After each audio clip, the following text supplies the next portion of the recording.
तो हेलो प्यारे साथियों, कैसे हैं। आशा करते हैं कि आप लोग अच्छे होंगे, मस्त होंगे और अपने एग्जाम में लगे हुए होंगे।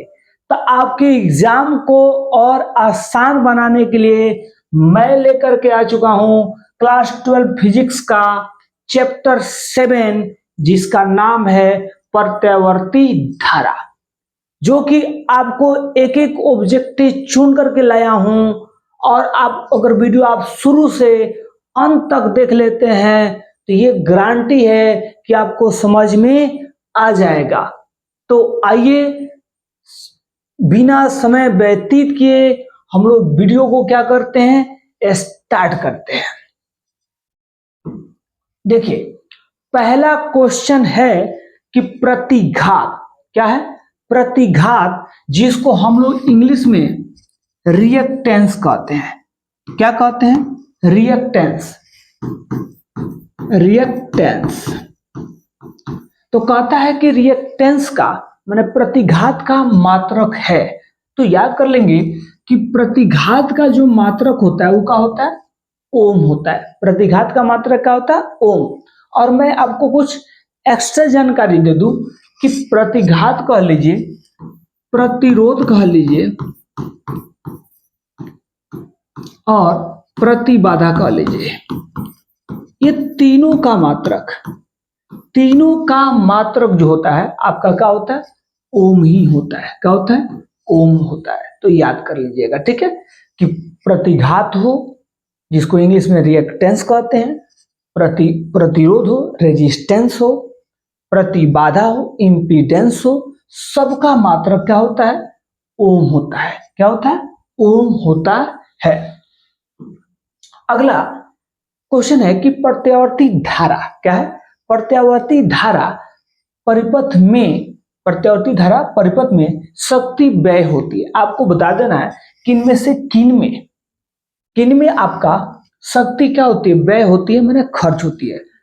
केवल प्रतिरोध में, कि केवल धारिता में, कि केवल प्रेरकत्व में, कि इन सभी में। तो मैं आपको बता देता हूं कि धारिता में, प्रेरकत्व में आपका शक्ति व्यय नहीं होती है। केवल किसमें? प्रतिरोध में। किसमें? प्रतिरोध में आपका शक्ति क्या होती है? व्यय होती है। अगला क्वेश्चन है कि धारतीय प्रतिघात होता है। तो आपको बता दो कि धारतीय प्रतिघात को हम सूचित करते हैं किससे? XC से। किसे करते हैं? XC से। और धारतीय जो प्रतिघात होता है वह होता है 1/ओमेगा C होता है। क्या होता है? धारतीय प्रतिघात जो होता है 1 का होता है ओमेगा C होता है। तो ऑप्शन नंबर क्या? डी का हो जाएगा, आपका सही हो जाएगा। अगला है कि प्रतिबाधा का मात्रक होता है। आप सबको बता देना है कि प्रतिबाधा का मात्रक होता है।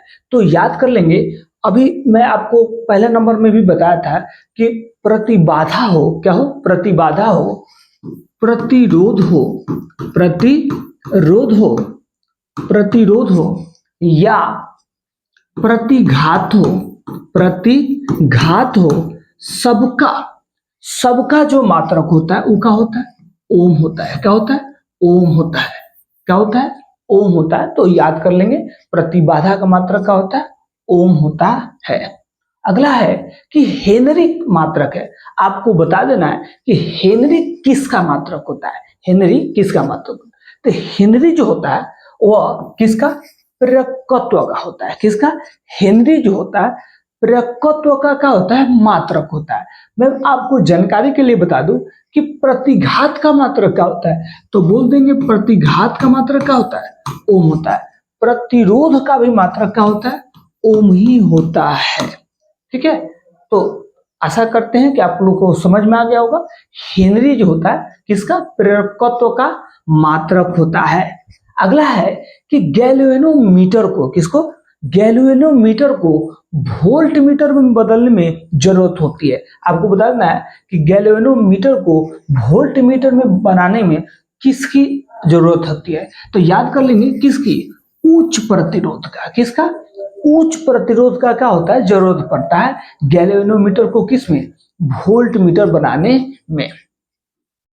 अगला है कि एलआर परिपथ की, किसकी, एलआर परिपथ की प्रतिबाधा इंपीडेंस होती है, आपको बता देना है कि इंपीडेंस होती है, ठीक है, एलआर परिपथ की प्रतिबाधा, ठीक है। तो देखिएगा ये एलआर जो होता है ना, श्रेणी क्रम में जुड़े होता है, किसमें जुड़े होता है, श्रेणी क्रम में,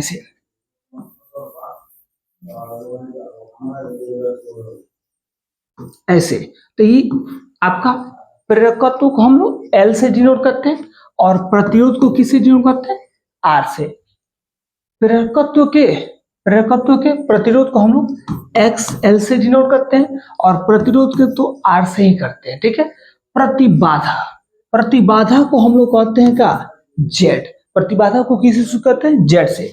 और फॉर्मूला होता है प्रतिबाधा निकालने का आर स्क्वायर प्लस एक्सएल का क्या है, स्क्वायर, एक्सएल का स्क्वायर। अब एक्सएल बराबर होता है ओमेगा एल होता है, क्या होता है, ओमेगा एल। तो हम बोल देंगे कि आर स्क्वायर, आइए ओमेगा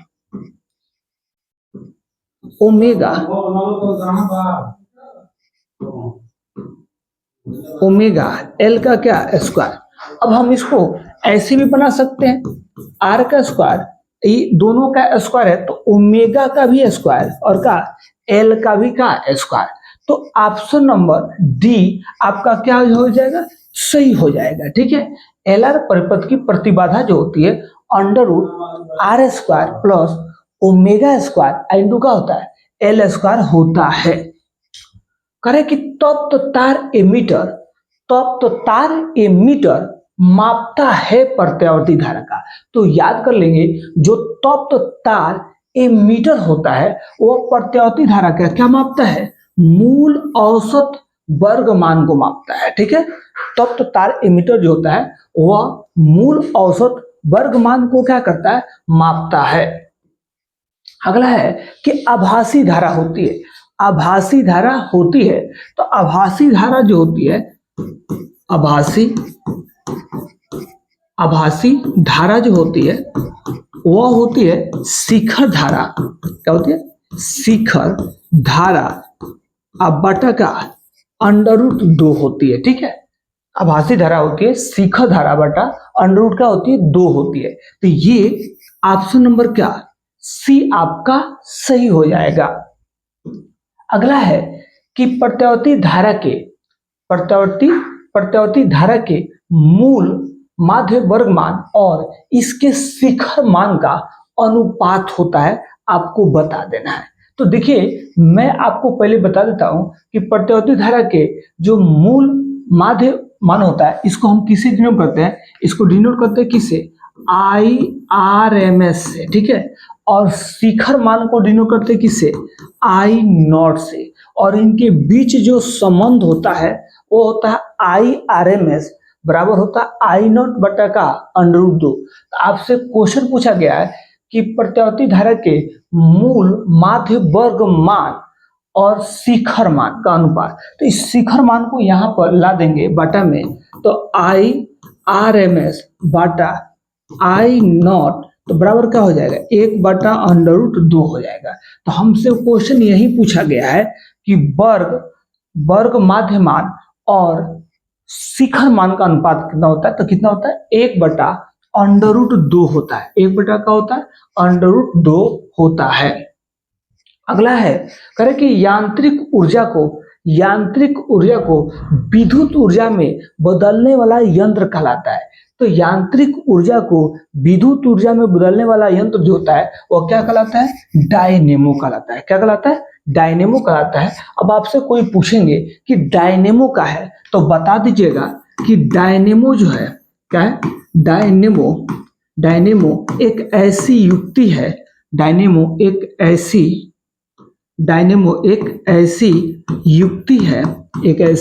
युक्ति है, डायनेमो एक ऐसी युक्ति है जो यांत्रिक ऊर्जा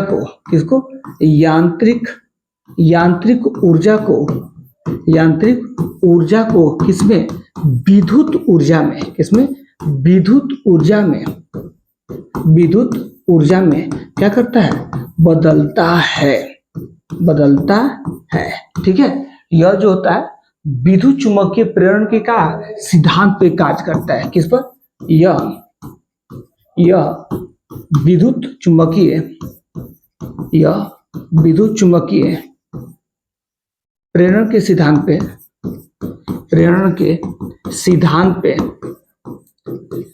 पर कार्य करता है।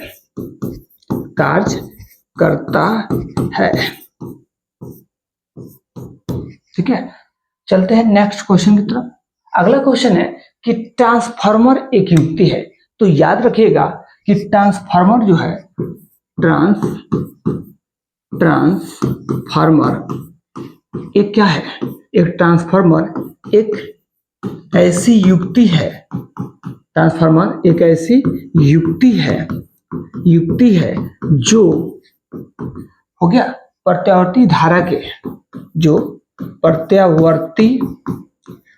के उच्च वोल्टता को निम्न वोल्टता में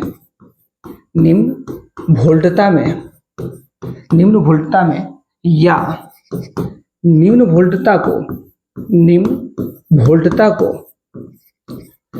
वोल्टता को उच्च वोल्टता में क्या करता है, बदलता है। ठीक है, तो इसमें का ऑप्शन नंबर क्या, डी क्या होगा, सही हो जाएगा। ठीक है, कि जो ट्रांसफार्मर जो एक युक्ति है जो एसी माने प्रत्यावर्ती वोल्टता बढ़ाने या घटाता है।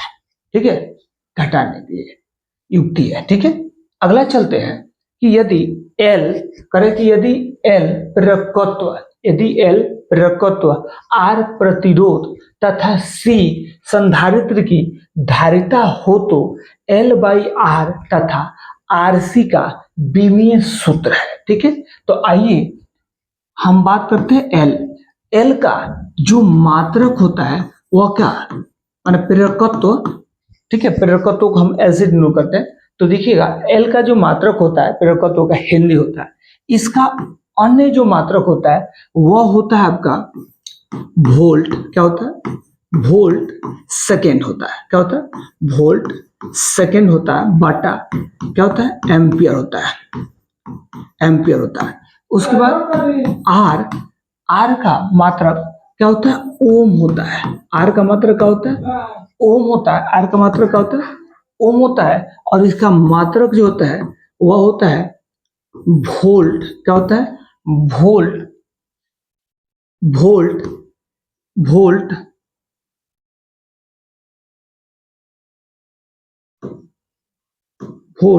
बटा क्या होता है, एम्पियर होता है। वोल्ट बटा क्या होता है, एम्पियर होता है। तो हम निकाल रहे हैं एल बाई आर का। ठीक है, तो एल बाई आर का जब मात्रक निकालेंगे तो क्या लिख सकते हैं, वोल्ट सेकेंड बटा एम्पियर। ये तो हो गया एल का। अब आर का वोल्ट क्या होगा, वोल्ट एम्पियर बटा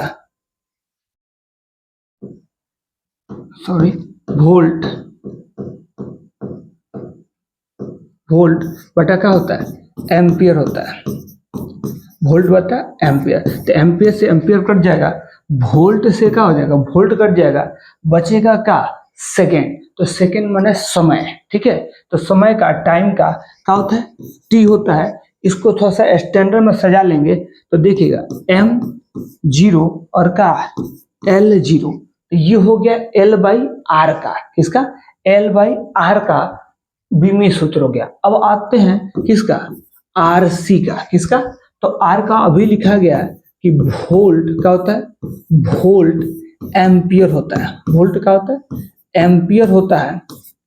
ठीक है, और यहाँ C का जो होता है वो होता है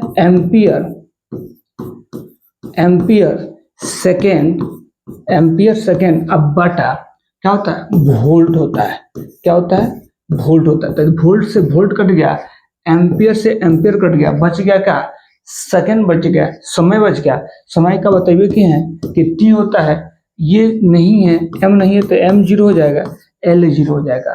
तो ऑप्शन नंबर आपका क्या, डी का हो जाएगा, सही हो जाएगा। ऑप्शन नंबर डी का हो जाएगा, सही हो जाएगा।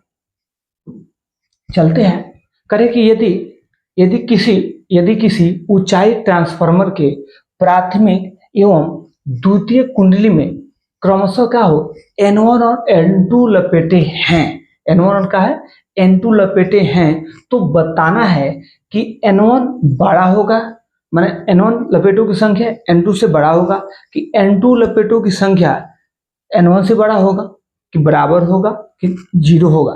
तो देखिएगा ध्यान से, याद कर लेंगे कि प्राथमिक कुंडली के लपेटों की संख्या को हम किससे, N1 से डिनोट कर रहे हैं, और द्वितीय कुंडली के लपेटों की संख्या को किससे, N2 से। तो याद रखेंगे द्वितीय कुंडली में लपेटों की संख्या क्या हो जाएगा, अधिक होगा। N2 माने द्वितीय कुंडली में लपेटों की संख्या क्या होगा, अधिक होगा। तो यानी ऑप्शन नंबर का बी आपका सही हो जाएगा।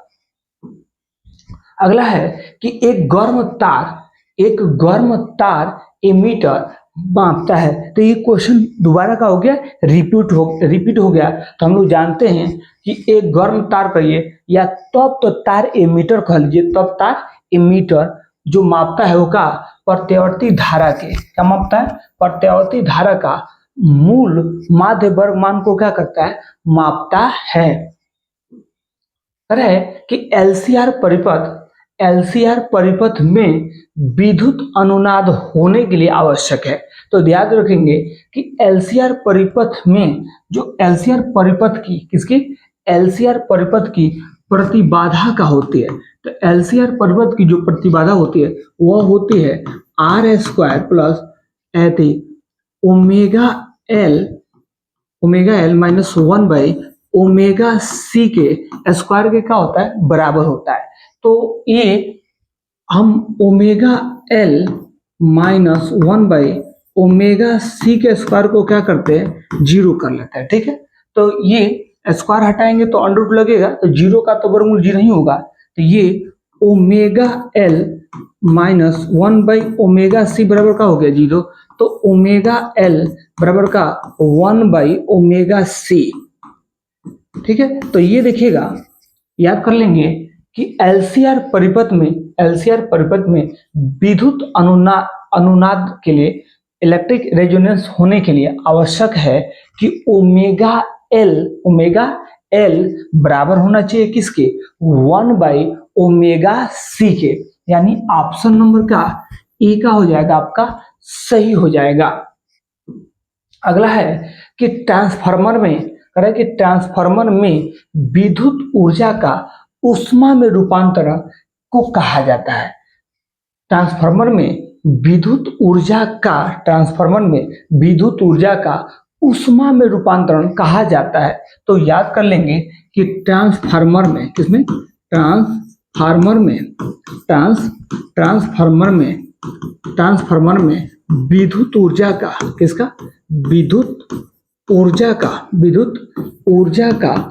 ऊष्मा में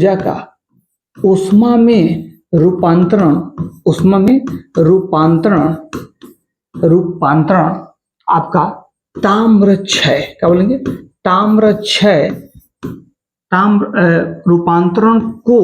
रूपांतरण को क्या कहते हैं, ताम्र क्षय कहा जाता है। याद कर लेंगे कि ट्रांसफार्मर में विद्युत ऊर्जा का ऊष्मा में रूपांतरण को क्या कहते हैं, ताम्र क्षय कहते हैं। क्या कहते हैं, ताम्र क्षय कहते हैं। अगला क्वेश्चन है कि भारत में आपूर्ति की जा रही प्रत्यावर्ती धारा की आवृत्ति होती है। तो याद कर लेंगे कि भारत में आपूर्ति की जा रही प्रत्यावर्ती धारा की जो आवृत्ति होती है वो कितना होती है, 50 हर्ट्ज। कितनी होती है, 50 हर्ट्ज होती है। यही पूछा जाता है कि अमेरिका में कितनी होती है। अमेरिका में कितनी होती है, तो अमेरिका में होती है 150 हर्ट्ज होती है। ठीक है, अब कहेंगे कि आवृत्ति क्या है, आवृत्ति क्या है, आवृत्ति क्या है, आवृत्ति क्या है, तो बोल देंगे कि एक सेकेंड में पूर्ण किए गए दोलनों की संख्या को क्या कहते हैं, आवृत्ति कहते हैं। एक सेकेंड में पूर्ण किए गए दोलनों की संख्या को क्या कहते हैं, आवृत्ति कहते हैं। अगला है कि ट्रांसफार्मर के कोर माने क्रूड को, ठीक है, करें कि ट्रांसफार्मर के कोर माने क्रूड को परतदार बनाया जाता है। क्यों, ताकि देखिए, तो ट्रांसफार्मर के कोर माने क्रूड को परतदार बनाया जाता है क्योंकि भंवर धाराओं द्वारा, किसके, भंवर धाराओं द्वारा होने वाली हानि को कम की जा सके। अब यहाँ से एक क्वेश्चन आपका बनता है शॉर्ट कि ट्रांसफार्मर के कोर माने क्रूड को परतदार बनाया जाता है क्यों, तो हम कह देंगे कि ट्रांसफार्मर के कोर क्रूड को परतदार बनाया जाता है क्योंकि भंवर धाराओं द्वारा, किसके द्वारा, भंवर धाराओं द्वारा होने वाली हानि को क्या की जा सके, कम की जा सके। अगला है कि यदि किसी प्रत्यावर्ती धारा परिपथ में यथार्थ और आभासी शक्तियां क्रमशः क्या हो, पीटी और पीए हो तो शक्ति गुणांक होगा। तो शक्ति गुणांक जो होगा, शक्ति गुणांक वह होगा पीटी, किसके, पीटी बटा पीए के क्या होगा, बराबर होगा। ठीक है, किसके, पीटी बाई पीए के क्या होगा, बराबर होगा। तो यानी ऑप्शन नंबर का ए आपका क्या हो जाएगा, सही हो जाएगा। अगला है कि एलआर परिपथ का, किसका, एलआर परिपथ का शक्ति गुणांक होता है। तो आइए शक्ति गुणांक को हम किसे, cos फाई से डिनोट करते हैं और cos फाई बराबर होता है आर बाई का होता है जेड होता है। ठीक है, आर बाई का होता है जेड। तो यहाँ हम जानते हैं कि एलआर परिपथ का, किसका, एलआर परिपथ का जो प्रतिबाधा होता है, एलआर परिपथ का प्रतिबाधा जो होता है वो क्या होता है, R square plus X L का क्या स्क्वायर, हम और एक्सएल का जो मान होता है वो होता है का ओमेगा एल होता है, क्या होता है, ओमेगा एल होता है। तो हम कहीं आर बाई यहाँ आर का स्क्वायर और एक्सएल के जगह पर ओमेगा एल लिख लेंगे, तो ये हो जाएगा ओमेगा एल का क्या, स्क्वायर। ठीक है, तो ऑप्शन नंबर क्या, ऑप्शन नंबर सी क्या हो जाएगा, सही हो जाएगा। एलआर परिपथ का जो आपका शक्ति गुणांक होगा वो होगा R by under root R square plus omega L का स्क्वायर। अगला है कि शक्ति गुणांक के लिए, किसके लिए, शक्ति गुणांक के लिए निम्नलिखित में कौन सा संबंध सही है, कह रहा है कि शक्ति गुणांक के लिए निम्नलिखित में कौन सा संबंध का है, सही है। तो शक्ति गुणांक को अभी बताया है कि cos फाई, अभी बताया गया है कि शक्ति गुणांक का जो फॉर्मूला होता है cos फाई बराबर आर बाई का होता है जेड होता है, आर बाई का होता है जेड। तो देखिएगा ये गलत हो जाएगा, ये भी क्या हो जाएगा, गलत हो जाएगा क्योंकि आर बाई जेड नहीं है, जेड बाई आर है, और ये भी क्या हो जाएगा, गलत हो जाएगा। तो कौन सा ऑप्शन सही हो जाएगा, आपका ऑप्शन नंबर सी सही हो जाएगा। शक्ति गुणांक बराबर आर बाई का होता है जेड होता है। अगला है कि प्रेरणिक का है, प्रेरणिक प्रतिघात होता है, आपको बताना है कि प्रेरणिक प्रतिघात होता है। तो देखिए प्रेरणिक प्रतिघात को हम किसे डिनोट करते हैं, एक्सएल से, किसे, एक्सएल से डिनोट करता है, और एक्सएल बराबर होता है का ओमेगा एल, क्या होता है, ओमेगा एल होता है। और हम जानते हैं कि ओमेगा का मान 2 पाई एफ होता है, आई का होगा एल हो जाएगा। तो देख लीजिए प्रेरणिक प्रतिघात होता है, तो प्रेरणिक प्रतिघात जो होता है वो एक्सएल बराबर होता है 2 पाई एफ एल होता है, जहां एफ आपका आवृत्ति होता है, क्या होता है, आवृत्ति होता है।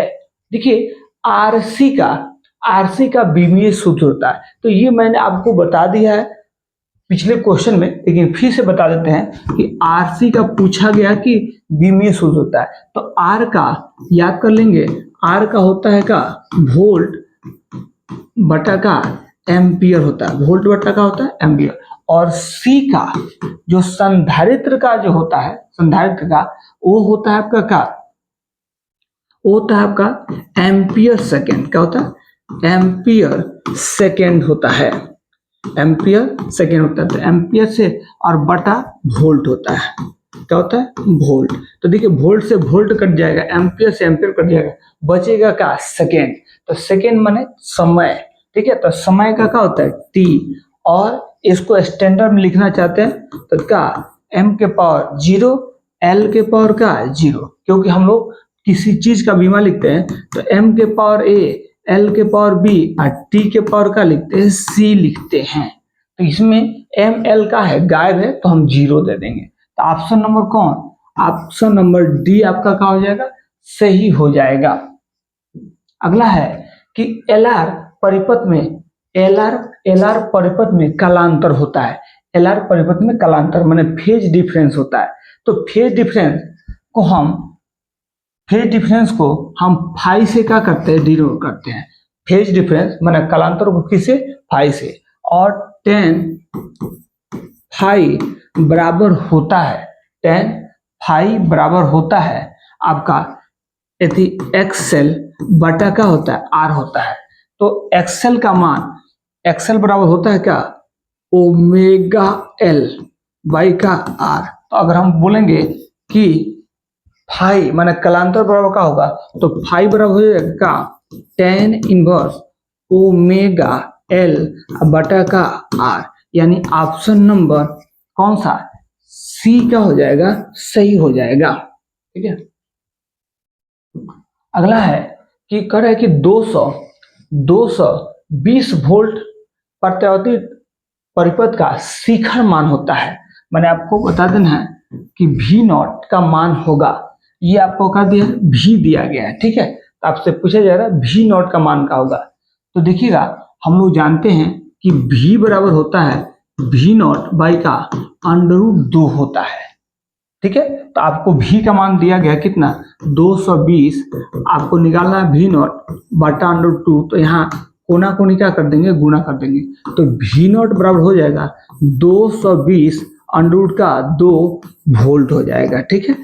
तो ऑप्शन नंबर का बी आपका क्या हो जाएगा? करेक्ट हो जाएगा, सही हो जाएगा। अगला करे कि यदि प्रत्यावर्ती धारा और विद्युतवाहक बल के बीच का कालांतर फाई हो तो शक्ति गुणांक का मान होता है। तो शक्ति गुणांक का मान जो होता है वो क्या होता है? कॉस फाई होता है। क्या होता है? कॉस फाई होता है। अगला है कि परिपथ की प्रतिबाधा होती है। परिपथ की प्रतिबाधा माने इम्पीडेंस होती है। तो परिपथ की प्रतिबाधा जो होती है Z बराबर √ होती है। क्या होती है? √। तो देखिएगा ये तो नहीं हो सकता, ये भी नहीं हो सकता है, ये भी नहीं होता है, ये क्या हो सकता है? ठीक है, ये LCR क्या बोलेंगे? LCR परिपथ की प्रतिबाधा होती है। LCR परिपथ की क्या होती है? R² plus omega L minus का 1/ओमेगा C का स्क्वायर, ये होती है, ठीक है। ये सब नहीं होती है। अगला है कि प्रेरणिक प्रतिघात होता है। तो प्रेरणिक प्रतिघात को हम किसे? XL से डिनोट करते हैं। प्रेरणिक प्रतिघात को किसे? XL से डिनोट करते हैं। इसका मान होता है का ओमेगा L। क्या होता है? Omega L। तो ये क्या हो जाएगा? ऑप्शन नंबर सी क्या हो जाएगा? सही हो जाएगा। अगला है कि केवल कह रहा है कि केवल प्रतिरोध युक्त प्रत्यावर्ती विद्युत परिपथ में, कह रहा है कि केवल प्रतिरोध युक्त प्रत्यावर्ती विद्युत परिपथ में धारा तथा विद्युतवाहक बल के बीच का कालांतर होता है। तो जो फेज डिफरेंस होता है वह कितना? 0 होता है। क्या होता है? 0 होता है। अगला है कि एक प्रत्यावर्ती धारा का एक प्रत्यावर्ती धारा का समीकरण I बराबर दिया है 60 साइन 100 पाई टी में आपको बताना है कि माध्य वर्ग का मान क्या होगा, माध्य वर्ग का मान क्या होगा। तो आइए देखिएगा, इसको पहले तुलना कर लेते हैं। I बराबर आई नॉट साइन ओमेगा किससे, टी से। तो यहाँ शिखर जो मान होगा वह होगा कितना, 60 होगा। और हम लोग एक संबंध जानते हैं क्या, कि आई आर एम एस बराबर का होता है आई नॉट मैंने शिखर धारा बटा का √2 होता है। तो यहाँ हमें पूछा गया है कि माध्य वर्ग मान होगा, माने आई आर एम एस पूछा गया है। तो आई आर एम एस का फॉर्मूला क्या होता है, आई नॉट बटा √2। तो यहाँ आई नॉट का मान कितना है, 60 है बटा का √2। तो माध्य वर्ग का मान जो होगा वो क्या होगा, 60 बटा √ का हो जाएगा 2 हो जाएगा। अगला करें कि 110 वोल्ट प्रत्यावर्ती परिपथ का शिखर मान है, बता देना है कि 110 वोल्ट प्रत्यावर्ती परिपथ का शिखर मान होता है।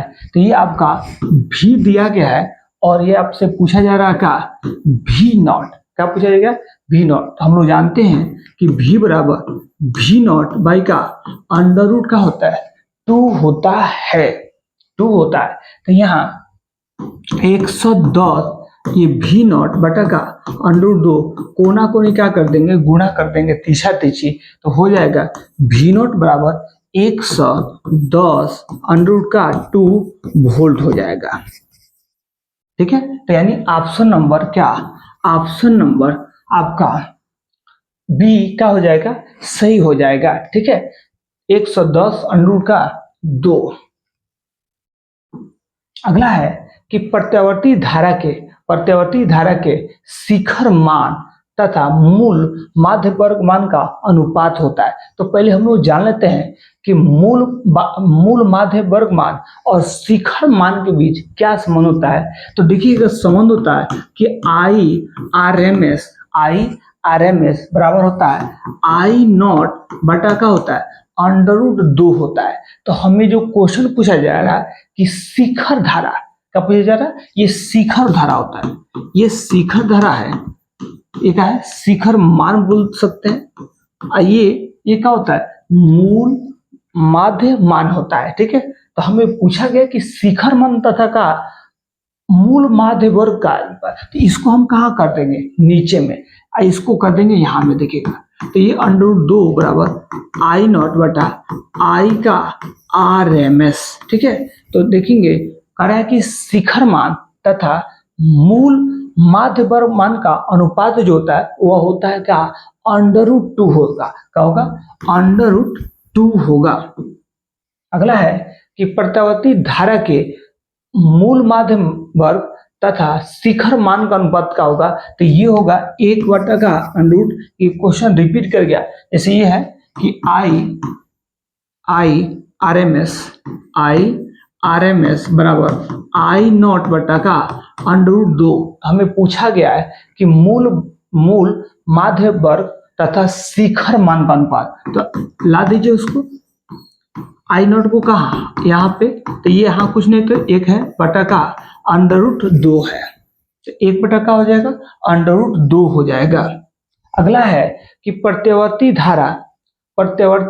विद्युत धारा का तत्कालिक मान का समीकरण दिया गया है कि I बराबर 10 साइन 100 पाई टी है। तो इसका शिखर मान, तो ये देखेंगे, इसको हम लोग तुलना कर लेंगे।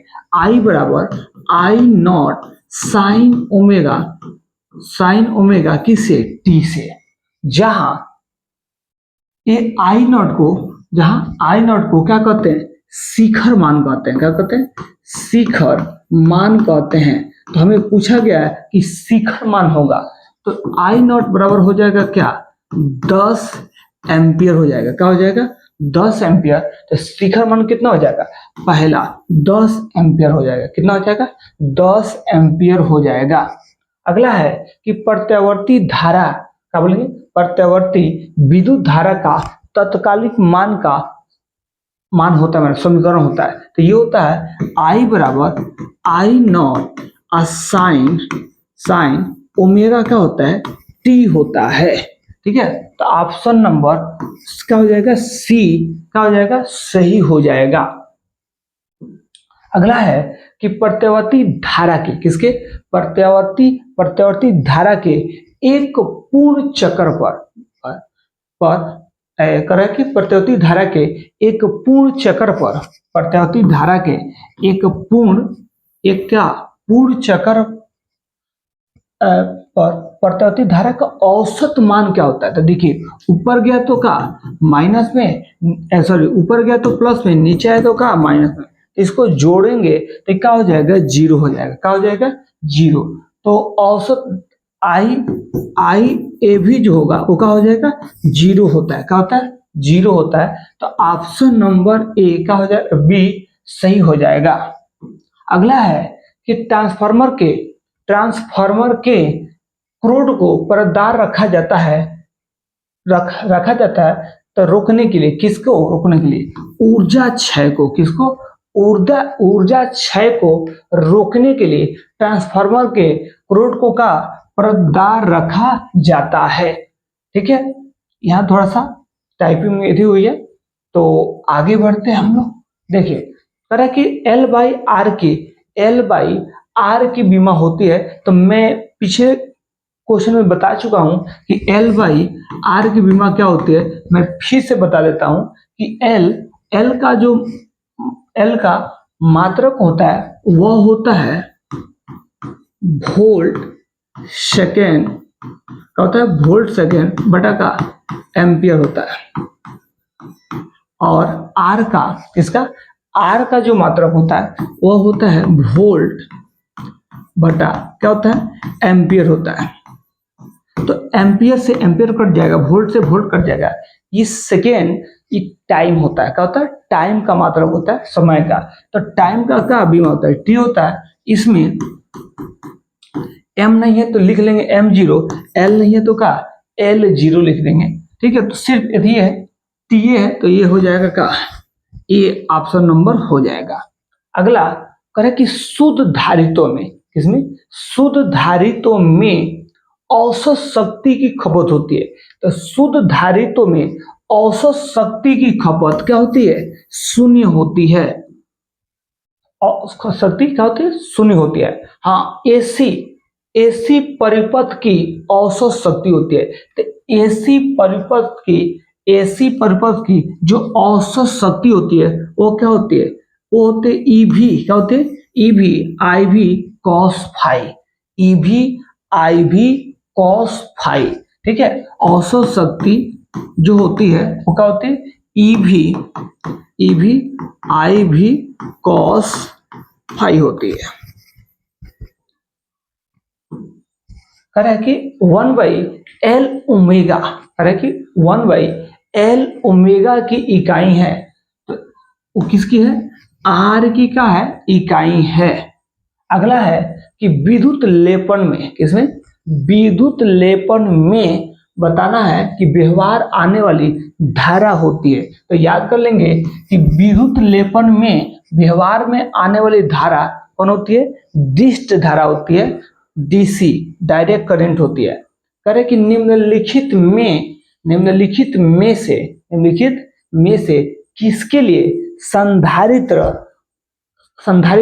अनंत प्रतिरोध की तरह कार्य करता है। तो वह होता है किसके लिए, डीसी के लिए। किसके लिए, डीसी के लिए संधारित्र जो होता है वह अनंत प्रतिरोध की तरह क्या करता है, कार्य करता है। कह रहे कि एक प्रत्यावर्ती धारा की शिखर